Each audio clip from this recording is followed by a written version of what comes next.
महाराष्ट्र के लिए बीजेपी का प्लान तैयार। आखिरकार एनडीए के साथ आ रहे शरद पवार। लोकसभा में 346 का जादू चलाएगी बीजेपी।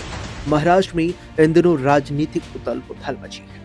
अटकलें लगाई जा रही हैं कि शरद पवार की पार्टी एनसीपी एनडीए में शामिल हो सकती है। इन सब के बीच खबर ये भी है कि इसके लिए बीजेपी ने बड़ा प्लान तैयार किया। सूत्रों के मुताबिक बीजेपी के वरिष्ठ नेताओं का हवाला देते हुए कहा गया है कि नेशनलिस्ट कांग्रेस पार्टी यानी एनसीपी के शरद पवार गुट का एनडीए के साथ आधिकारिक तौर पर जुड़ने के लिए एनसीपी के दो विरोधी गुटों का फिर से एक होना जरूरी हो। सूत्रों की माने तो पार्टी का मानना है कि एनसीपी को एनडीए के साथ करीबी रिश्ते बनाने पर तभी विचार किया जाएगा जब दोनों गुट अपने मतभेद सुलझा लेंगे और एक हो जाएंगे। सूत्रों का कहना है कि शरद पवार या उनके खास साथियों को अकेले गठबंधन में लाने की कोई खास भी इच्छा इस वक्त नहीं है।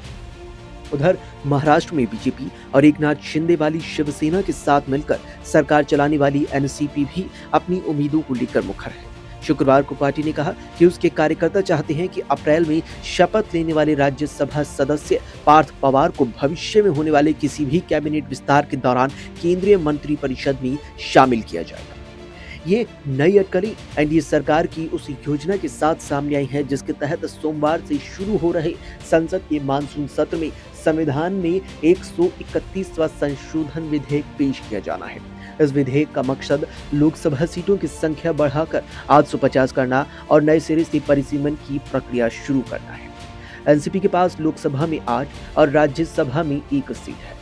सरकार के लिए उसका समर्थन या कम से कम उसका तटस्थ रहना अहम साबित हो सकता है। पार्टी की कार्यकारी अध्यक्ष और बारामती से सांसद सुप्रिया सुले ने इस हफ्ते की शुरुआत में कहा कि अगर प्रस्तावित परिसीमन सभी राज्यों में सीटों पे एक समान 50% की बढ़ोतरी पर आधारित होता तो इसका विरोध करने का कोई खास कारण नहीं होता। हालांकि उन्होंने ये भी कहा कि कोई भी फैसला इंडी गठबंधन के भीतर आपसी बातचीत के बाद ही दिया जाएगा और पार्टी ने समर्थन का कोई औपचारिक बयान अभी तक जारी नहीं किया है। वहीं बुधवार देर रात महाराष्ट्र के मुख्यमंत्री देवेंद्र फडणवीस ने सरकारी आवास पर एनसीपी के दोनों गुटों के नेताओं के बीच हुई बैठक के बाद राजनीतिक चर्चाओं ने और जोर पकड़ लिया। सूत्रों के मुताबिक बातचीत किसी पुनर्गठन रणनीति का हिस्सा होने के बजाय खास मुद्दों पर केंद्रित थी। एनसीपी नेता जयंत पाटिल ने पुष्टि की कि उन्होंने सांगली जिले में अपनी चुनाव इलाके से जुड़ी स्थानीय प्रशासनिक मामले पर चर्चा करने के लिए मुख्यमंत्री से मुलाकात की।